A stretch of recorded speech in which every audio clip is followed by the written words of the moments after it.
নমস্কাৰ মৰমৰ বন্ধু বান্ধৱীসকল, আজিৰ এই ভিডিঅ'টো বিশেষকৈ যুৱক যুৱতী বা প্ৰথমবাৰ চাকৰি পোৱা লোকসকলৰ কাৰণে আৰু সৰু সৰু যিবিলাক ব্যৱসায়ী আছে সকলোৰ কাৰণে অতি গুৰুত্বপূৰ্ণ। আপুনি জানেনে, প্ৰথমবাৰ চাকৰি কৰিলে চৰকাৰে আপোনাক 15,000 টকা পৰ্যন্ত দিব পাৰে। গতিকে এইটো এটা ডাঙৰ কুৱেশ্যন। আৰু যদি আপুনি এজন নিয়োগকৰ্তা হয়, মানে আপুনি মানুহক চাকৰি দিয়ে, আপোনাৰ কোনো কোম্পানী আছে, তেনেতে প্ৰতিটো নতুন চাকৰিৰ বাবে চৰকাৰে আপোনাক প্ৰতিমাহে 3,000 টকা পৰ্যন্ত দিব পাৰে।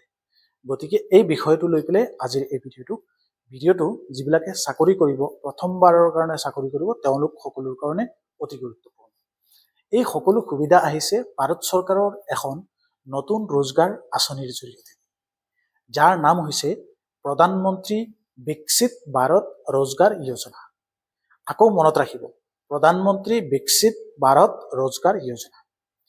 এই ভিডিঅ'টো শেষলৈকে চাব, কাৰণ মই আজিয়ে জনাম আপোনালোককে, এই ভিডিঅ'টোকে স্পষ্টকৈ ক'বলৈ যাম কেনেকৈ আপোনালোকে এই আঁচনিটোৰ লাভ পাব বা কেনেকৈ হ'ব, বা কোনে কোনে পাব, কেনেকৈ পাব, কিমান দিনলৈ পাব, আৰু আবেদন কেনেকৈ কৰিব, আৰু এই আঁচনিখন আপোনাৰ বাবে লাভজনক নে নহয় বা আপোনাৰ লোকচান হ'ব, সেই বিষয়ে লৈ পেলাই সবিশেষ আলোচনা কৰিম এই ভিডিঅ'টোতে।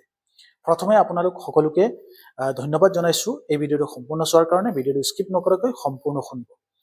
আঁচনিটোৰ প্ৰথমে পৰিচয় আপোনালোক সকলোকে কৰাই দিছোঁ, যিহেতু আপোনালোক সকলোকে এই আঁচনিটোৰ বিষয়ে কৈ আছোঁ, আৰু এইটো কেন্দ্ৰীয় আঁচনি।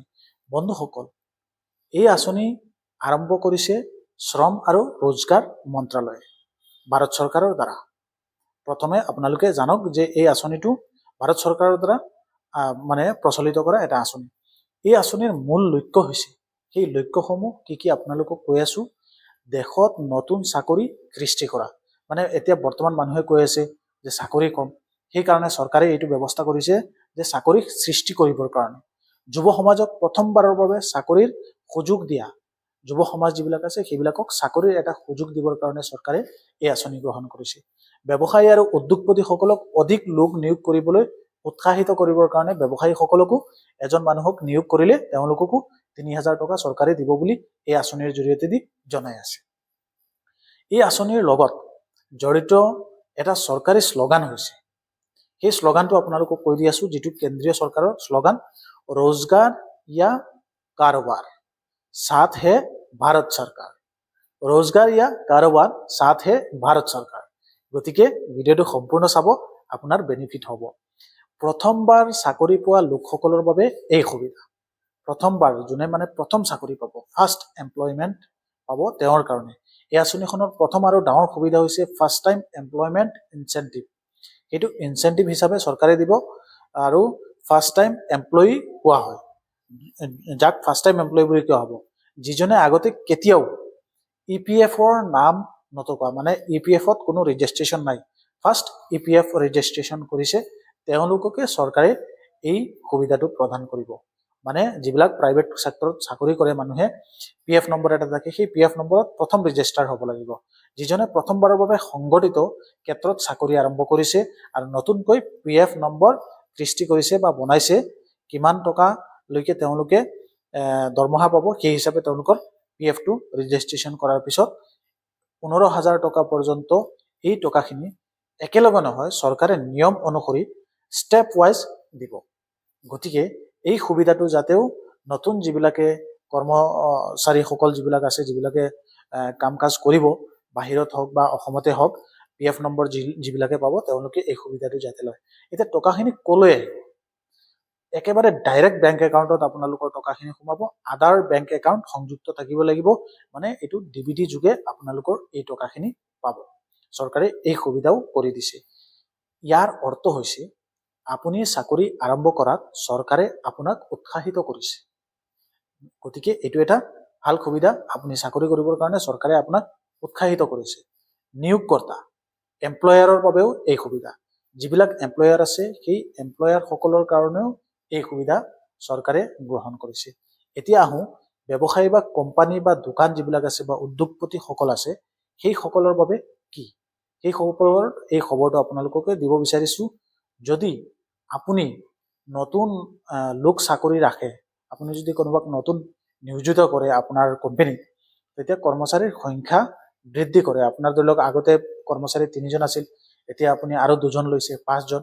সেই 2জন কৰ্মচাৰী আপুনি এপইণ্টমেণ্ট দিয়াৰ কাৰণে আৰু তেওঁলোকৰ PF ৰেজিষ্ট্ৰেশ্যন কৰাৰ কাৰণে চৰকাৰে আপোনাক দিব প্ৰতি মাহে 3,000 টকা পৰ্যন্ত।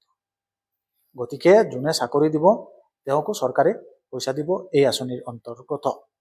প্ৰতিটো অতিৰিক্ত নিয়োগৰ বাবে, যিটো অতিৰিক্ত নিয়োগ কৰিব সেইখিনিৰ কাৰণে এই সুবিধা কিমান দিনলৈ থাকিব, বা চৰকাৰী গাইডলাইন অনুসৰি নিৰ্দিষ্ট সময়লৈকে, যেতিয়ালৈকে নতুন চাকৰি বজাই থাকে, ধৰি লওক নতুন চাকৰি হৈ থাকে। ইয়াৰ ফলত কোম্পানীৰ খৰচসমূহ কমিব, নতুন চাকৰিয়াল যেতিয়া আহিব চৰকাৰে এটা আঁচনিৰ যোগেদি পইচা দিব, অধিক লোকৰ চাকৰি পাব, আৰু দেশৰ যিবিলাক বেকাৰ সমস্যা যিবিলাক আছে সেইবিলাক হ্ৰাস পাব, আৰু নতুন চাকৰি সৃষ্টি হ'ব। সেই ধাৰণাৰে এই আঁচনি চৰকাৰে আৰম্ভ কৰিছে। এই আঁচনিখনৰ ডাঙৰ উদ্দেশ্য আছে। গতিকে প্ৰিয় ভিউৱাৰ্ছসকল, আপোনালোক সকলোৱে এই ভিডিঅ'টো সম্পূৰ্ণ চাব। বন্ধুসকল, এই আঁচনিখনৰ মূল উদ্দেশ্য কেইটামান সহজ কথাত আপোনালোকক ক'ব বিচাৰিছোঁ, যাতে আপোনালোক সকলোৱে বুজি পায়। আত্মনিৰ্ভৰ ভাৰত গঢ়া। আত্মনিৰ্ভৰ ভাৰত গঢ়িবৰ কাৰণে এই আঁচনি ভাৰত চৰকাৰে, কেন্দ্ৰীয় চৰকাৰে মুকলি কৰিছে, আৰু সেই আঁচনিটো এইটোৱেই উদ্দেশ্য। আৰু যুৱক যুৱতীক চাকৰিৰ মূল ধাৰলৈ অনা, ক্ষুদ্ৰ আৰু মধ্যম উদ্যোগক শক্তিশালী কৰা, ৰোজগাৰ সৃষ্টি কৰা, অৰ্থনীতি উন্নত কৰা। এইটো কেৱল টকা দিয়াৰ আঁচনিয়ে নহয়। এই আঁচনি যিটো আছে সেই আঁচনি টকা দিয়াৰ আঁচনি নহয়, এইটো হৈছে ভৱিষ্যত গঢ়াৰ আঁচনি। গতিকে ভৱিষ্যত গঢ়িবৰ কাৰণে এই আঁচনি চৰকাৰে গ্ৰহণ কৰিছে। আবেদন কেনেকৈ কৰিব, এতিয়া সকলো বিষয়খিনি আপোনালোক সকলোকে জনালোঁ। এতিয়া আহে আবেদন কেনেকৈ কৰিব এই আঁচনিটোত। এই আঁচনিটোৰ আবেদন সম্পূৰ্ণ তথ্য আবেদন কৰিব পাৰিব চৰকাৰী ৱেবছাইটটো আপোনালোকক মই ডেছক্ৰিপশ্যনত দি দিম, আৰু তথাপিও মই কৈ দি আছোঁ, pmvry.epfindindia.gov.in এই লিংকটো আপোনালোকে ভিডিঅ'ৰ ডেছক্ৰিপশ্যনত যাব, তাত পাই যাব। সেই ৱেবছাইটটোত ভিজিট কৰি EPFৰ অধীনত সম্পূৰ্ণ চৰকাৰী ভৰসাযোগ্য আবেদন কৰাৰ সময়ত সাধাৰণতে লাগিব আপোনাৰ Aadhaar number, bank account, mobile number, সেইবিলাক একেলগ কৰি আপোনালোকে তাতে PFO বা EPFৰ ডিটেইলছখিনি তাতে ছাবমিট কৰি, নিয়োগকৰ্তাৰ ক্ষেত্ৰত কোম্পানীৰ তথ্য সেইবিলাক আপোনালোকে তাতে ফিল আপ কৰি ৰেজিষ্ট্ৰেশ্যন কৰিব লাগিব। সেইটো হ'ল অনলাইন কৰাৰ প্ৰক্ৰিয়া। গতিকে যি কোম্পানীত আপোনালোকে জইনিং কৰিব, অট'মেটিকলি আপোনালোকে সেই কামখিনি কৰিব। গুৰুত্বপূৰ্ণ এটা সাৱধানতা ক'ব বিচাৰিছোঁ এই ভিডিঅ'টোত, এই স্কিমটোৰ কাৰণে। কোনো দালালক বিশ্বাস নকৰিব, কোনো আগতীয়া টকা নিদিব, কেৱল চৰকাৰী ৱেবছাইটতে তথ্য ব্যৱহাৰ কৰিব। যিখিনি ইনফৰমেশ্যন আছে সেইখিনি আপোনালোকে নিজে কৰিব, ইয়াত কোনো মিডিলমেনৰ প্ৰয়োজন নাই। ৱেবছাইট আছে, ডাইৰেক্ট আপোনালোকে চেল্ফলি নিজে কৰিব। নিয়ম নিৰ্দেশনাৰ সময়ৰ লগে লগে সলনি হ'ব পাৰে কিছুমান নিয়ম, সেইবিলাক আপোনালোকে চাব। অসমৰ যুৱক যুৱতীৰ বাবে বিশেষ কথা এই আঁচনিৰ বিষয়ে লৈ পেলাই জনাব বিচাৰিছোঁ। মোৰ অসমবাসী যিবিলাক যুৱ বন্ধুসকল আছে, বা আপুনি আছে যিজনে ভিডিঅ' চাই আছে, নতুনকৈ চাকৰি আপুনি আৰম্ভ কৰিছে, প্ৰাইভেট ছেক্টৰত কাম কৰিছে, PF আপোনাৰ কাটে, তেনেতে আপুনি এই ভিডিঅ'টো গুৰুত্ব সহকাৰে চাব। আৰু বিশেষকৈ এইটো প্ৰাইভেট ছেক্টৰত চাকৰি কৰা সকলৰ কাৰণে এই সুবিধা। তেনেতে এই আঁচনিখন আপোনাৰ বাবে অতি গুৰুত্বপূৰ্ণ, যিবিলাকে প্ৰাইভেট ছেক্টৰত চাকৰি কৰে, যাৰ PF নম্বৰ আছে। এই ভিডিঅ'টো বন্ধু বান্ধৱীসকলক আপোনালোকে বা আপোনালোকৰ পৰিয়ালৰ সদস্যসকলক শ্বেয়াৰ কৰি দিয়ক, বা নিয়োগকৰ্তালৈ শ্বেয়াৰ কৰি দিয়ক, যাতে সকলো এই বিষয়ে জানে। চাকৰি সন্ধানকাৰী যিবিলাক আছে, নিয়োগকৰ্তা আছে বা পৰিয়ালৰ মানুহ আছে, সকলোকে শ্বেয়াৰ কৰি দিয়ক, যাতে কেন্দ্ৰীয় চৰকাৰৰ এই যিটো আঁচনি আছে সেই আঁচনিৰ বিষয়ে সকলোৱে জানে, অৱগত হয়, আৰু সেই বেনিফিটটো লয়। সকলোকে আগবঢ়াই দিব শ্বেয়াৰ কৰি পেলাই, যিবিলাকে মানে এই বিষয়ে লৈ পেলাই চাৰ্চ কৰি আছে, চাকৰি হওক বা কোনোবাই চাকৰি দিবৰ কাৰণে এমপ্লয়মেণ্ট কোনোবাই জেনেৰেশ্যন কৰিছে, তেওঁলোকে শ্বেয়াৰ কৰিব। আৰু যদি আপুনি এই ভিডিঅ'টো ভাল পাইছে, লাইক কৰিব আৰু ভিডিঅ'টো শ্বেয়াৰ কৰিব। ধন্যবাদ। OILS অসম ইউটিউব চেনেলত যদি প্ৰথমবাৰলৈ আহিছে, চেনেলটো ছাবস্ক্ৰাইব কৰিবলৈ নাপাহৰিব। পৰৱৰ্তী সময়ত এনেধৰণৰ চৰকাৰী যিবিলাক আঁচনি আছে, সেই আঁচনি সম্পৰ্কে আপোনালোক সকলোকে ভিডিঅ'ৰ যোগেদি জনাম।